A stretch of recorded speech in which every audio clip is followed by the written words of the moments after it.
Γεια σας αγαπημένοι μου φίλοι, είμαι η Χρυσή και είστε στο κανάλι μου Greek Archaeoastronomy, ένα κανάλι αφιερωμένο στην αρχαιοαστρονομία και ειδικότερα στην ελληνική αρχαιοαστρονομία. Κάτι για το οποίο δεν ακούμε συχνά να μιλάνε. Το σημερινό βίντεο είναι αφιερωμένο στη μέρα της Ησημερίας, που λαμβάνει χώρα στις 23 Σεπτεμβρίου. Στο βίντεο αυτό δεν θέλω να επαναλάβω πράγματα που λίγο πολύ έχετε ακούσει πολλές φορές, για το ότι η μέρα είναι ίση με τη νύχτα και ποιες είναι οι σχετικές θέσεις της Γης και του ήλιου που μας δίνουν αυτό το αποτέλεσμα. Στο σημερινό βίντεο εγώ θα σας μιλήσω για δύο άλλα πράγματα σχετικά με τις Ησημερίες που δεν είναι ιδιαίτερα γνωστά. Καθίστε λοιπόν όσο πιο αναπαυτικά μπορείτε και ελάτε να ξεκινήσουμε και το σημερινό μας ταξίδι.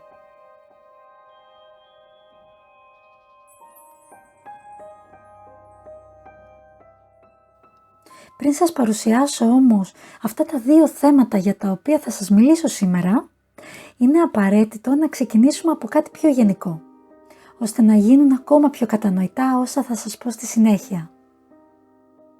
Φαντάζομαι πως όλοι μας κάποια στιγμή στη ζωή μας έχουμε δει ένα χάρτη της Γης όπου αποτυπώνονται παράλληλες και κάθετες γραμμές. Είναι οι μεσημβρινοί και οι παράλληλοι όπως τους λέμε. Οι γραμμές που συνδέουν τους δύο πόλους της Γης, το βόρειο και το νότιο, είναι αυτές που ονομάζουμε μεσημβρινούς και ως πρώτος μεσημβρινός θεωρείται αυτός που περνάει από το Greenwich του Λονδίνου. Ενώ οι οριζόντιες γραμμές που βλέπουμε στο χάρτη ονομάζονται παράλληλοι και μεγαλύτερος παράλληλος είναι ο Ισημερινός. Μια φανταστική γραμμή δηλαδή που έχουμε επινοήσει πάνω στη Γη που τη χωρίζει σε δύο ίσα μέρη, στο βόρειο και το νότιο ημισφαίριο. Οι μεσημβρινοί μας δείχνουν το γεωγραφικό μήκος, την απόσταση δηλαδή από τον Greenwich, από τον πρώτο μεσημβρινό, και οι παράλληλοι μας δείχνουν το γεωγραφικό πλάτος, την απόσταση δηλαδή από τον Ισημερινό. Και ανάλογα το γεωγραφικό πλάτος που βρισκόμαστε και όχι το μήκος, βλέπουμε τον ήλιο να ανατέλει και να δει σε διαφορετικό σημείο του ορίζοντα. Επίσης είμαι σίγουρη πως όλοι κάποια στιγμή έχουμε δει αυτή την εικόνα. Τις κλιματικές ζώνες της Γης.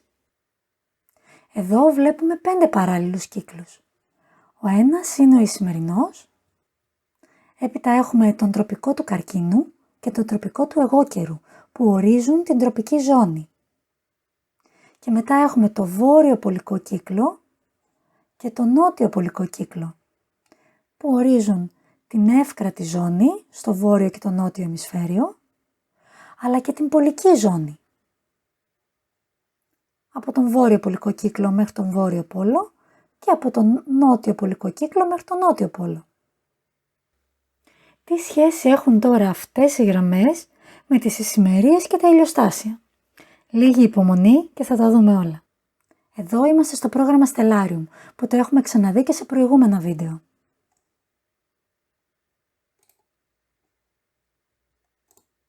Εδώ βλέπουμε τη γραμμή του Ισημερινού που αποτυπώνεται και σαν γραμμή της Ησημερίας. Εδώ βλέπουμε τις γραμμές των ηλιοστασίων, του θερινού ηλιοστασίου και του χειμερινού ηλιοστασίου που ταυτίζονται με τον τροπικό του Καρκίνου και τον τροπικό του Αιγόκερου. Και εδώ βλέπουμε τους πολικούς κύκλους. Τον βόρειο ή τον αρκτικό κύκλο και τον νότιο, τον ανταρκτικό κύκλο όπως ονομάζεται. Οι κύκλοι αυτοί δεν είναι μια μοντέρνα επινόηση της επιστήμης της εποχής μας, αλλά ήταν γνωστοί από την αρχαία Ελλάδα και είχαν περιγραφεί πολύ αναλυτικά από τους αρχαίους Έλληνες φιλοσόφους και επιστήμονες. Πρόσφατα διάβασα αυτό εδώ το βιβλίο, «Η εισαγωγή στα φαινόμενα του γέμινου του Ρόδιου», σε μετάφραση του Ευάγγελου Σπανδάγου.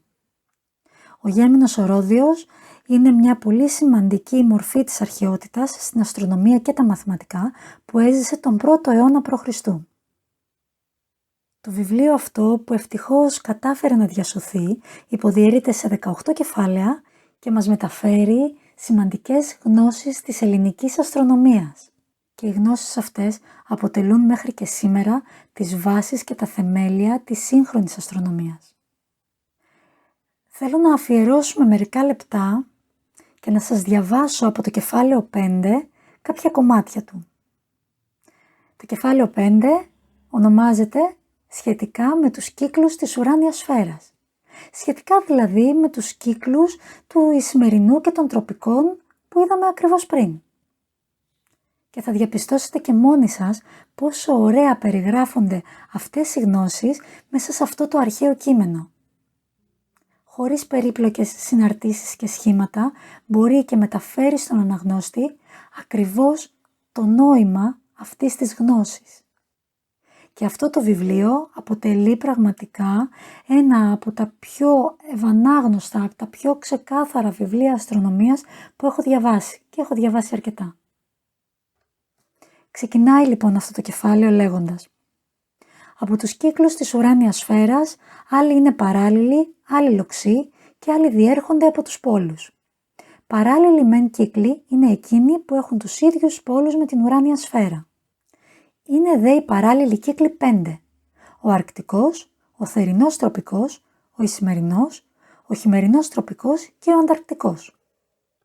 Κατόπιν τους περιγράφει επακριβώς αυτούς τους 5 κύκλους και παρακάτω διευκρινίζει ότι δεν είναι μόνο αυτοί οι 5 οι μοναδικοί παράλληλοι κύκλοι πάνω στη σφαίρα, αφού ο ήλιος κάθε μέρα διαγράφει και ένα καινούργιο παράλληλο κύκλο. Ενώ καταλήγει ότι οι 5 αυτοί είναι οι βασικοί παράλληλοι κύκλοι επειδή προσφέρουν ορισμένα πλεονεκτήματα καλά θεμελιωμένα για μια πρώτη εισαγωγή στην αστρονομία. Και για τούτο συμπεριλήφθηκαν στη σφαίρα. Ο μεν δηλαδή αρκτικός κύκλος καθορίζει τους αϊφανείς αστέρες. Ο δε θερινός κύκλος περιέχει τη θερινή τροπή και αποτελεί το πέρας της μετάβασης του ήλιου προς το βορρά. Ο ισημερινός κύκλος περιέχει τις ισημερίες. Ο χειμερινός τροπικός κύκλος είναι το πέρας προς το νότο της πορείας του ήλιου, περιέχει δε τη χειμερινή τροπή. Και τέλος, ο ανταρκτικός κύκλος καθορίζει τους μη ορατούς αστέρες. Και σε αυτό το σημείο θα ήθελα να θυμίσω ότι ο τροπικός του Αιγόκερο και ο τροπικός του Καρκίνου βρίσκονται σε γεωγραφικό πλάτος ίσο με την κλίση του άξονα της Γης. 23,45 μοίρες. Και κλείνοντας το σημερινό βίντεο, θα ήθελα να σας εξηγήσω γιατί δόθηκαν αυτά τα ονόματα σε αυτούς τους κύκλους. Για να το κάνουμε αυτό πρέπει να πάμε ένα ταξίδι στο παρελθόν, μερικές εκατοντάδες χρόνια π.Χ. Ο αρκτικός κύκλος ονομάστηκε έτσι γιατί μέσα σε αυτόν τότε κινούνταν 2 αστερισμοί χωρίς να δίουν κάτω από τον ορίζοντα. Ο αστερισμός της Μεγάλης και της Μικρής Άρκτου. Και από τον Όμηρο ξέρουμε ότι ακόμα και τότε ονομαζόταν έτσι. Επίσης είχαν και τα ονόματα Ελίκη ή Άμαξα. Πιθανότατα επειδή ελίσσονταν γύρω από τον πολικό αστέρα και Άμαξα επειδή πιθανότατα σαν ρόδα ταξίδευαν πάνω στη γραμμή του ορίζοντα χωρίς να βυθίζονται. Σήμερα βέβαια η Μεγάλη Άρκτος βυθίζεται κάτω από τον ορίζοντα όταν βρίσκεται στο νοτιότερο σημείο της. Ο ανταρκτικός κύκλος ονομάστηκε έτσι επειδή βρισκόταν πολύ απλά από την αντίθετη πλευρά της Γης σε σχέση με τον αρκτικό κύκλο. Ο τροπικός του Καρκίνου ονομάστηκε έτσι γιατί τότε κατά το θερινό ηλιοστάσιο ο ήλιος ανέτειλε μέσα από τον αστερισμό του Καρκίνου. Ενώ κατά το χειμερινό ηλιοστάσιο ανέτειλε από τον αστερισμό του Αιγόκερου. Και αν θέλουμε να δούμε πότε συνέβαιναν όλα αυτά, μέσα από το πρόγραμμα Stellarium μπορούμε να το δούμε, να το διαπιστώσουμε. Εδώ βλέπουμε την ανατολή του θερινού ηλιοστασίου το 1500 π.Χ. Ξεκινάει ο ήλιος να ανατέλει στον αστερισμό του Καρκίνου μέχρι περίπου το 200 μετά Χριστόν. Εδώ είναι η μέρα της ησημερίας που είναι στο τέλος του Καρκίνου. Και αν πάμε και στο χειμερινό ηλιοστάσιο, εδώ βλέπουμε τη γραμμή του ήλιου, πώς μετατοπίστηκε από το θερινό στο χειμερινό ηλιοστάσιο.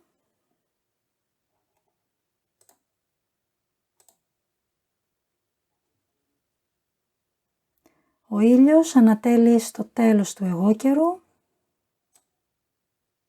ενώ το 2000 π.Χ. αρχίζει ο ήλιος να ανατέλει στον εγώκερο. Άρα χοντρικά μπορούμε να πούμε ότι περίπου στα μικηναϊκά χρόνια ξεκίνησε ο ήλιος να ανατέλει στον αστερισμό του καρκίνου και στον αστερισμό του εγώκερου, το θερινό και το χειμερινό ηλιοστάσιο αντίστοιχα. Λόγω της μετάπτωσης του άξονα της Γης όμως, αυτό δεν ισχύει πλέον. Σήμερα ο ήλιος βρίσκεται ανάμεσα στον αστερισμό του Ταύρου και των Διδύμων στο θερινό ηλιοστάσιο, ενώ στο χειμερινό ηλιοστάσιο ανατέλει ανάμεσα στον αστερισμό του Τοξότη και του Σκορπιού.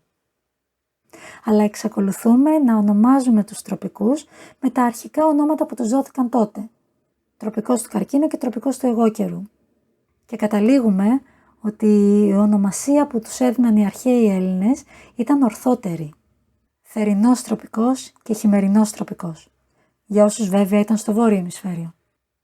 Γιατί το όνομά τους δεν επηρεαζόταν από το χρόνο.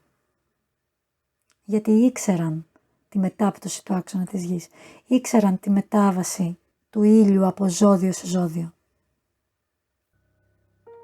Και ας μην ξεχνάμε ότι οι ησημερίες και τα ηλιοστάσια ήταν οι μέρες μεγάλων εορτών για τους αρχαίους μας προγόνους. Και τη μέρα της φθινοπορεινής ησημερίας ολοκληρωνόταν και τα Ελευσίνια μυστήρια. Μία από τις μεγαλύτερες γιορτές της αρχαιότητας. Αν όχι η μεγαλύτερη. Εύχομαι κι εσείς να περάσετε μια υπέροχη μέρα ησημερίας, όπως και κάθε μέρα του χρόνου. Μέχρι να τα ξαναπούμε, από μένα πολλά φιλιά.